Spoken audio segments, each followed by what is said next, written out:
ఏకత్వాన్ని కాపాడుతామని తెలంగాణ పంచాయతీరాజ్ చట్టం 2018 మరియు దాని కింద రూపొందించిన నియమావళి ప్రకారం నా విధులు మరియు నా బాధ్యతలను భయము పక్షపాతము లేకుండా నిష్ఠతో మరియు నిజాయితీతో నిర్వహిస్తానని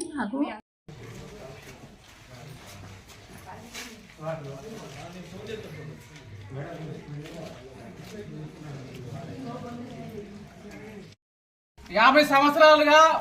లోయర్ మానేర్ జలాశయంతో వెనుకబాటు గురైంది. ఇప్పుడైనా ఇవన్నీ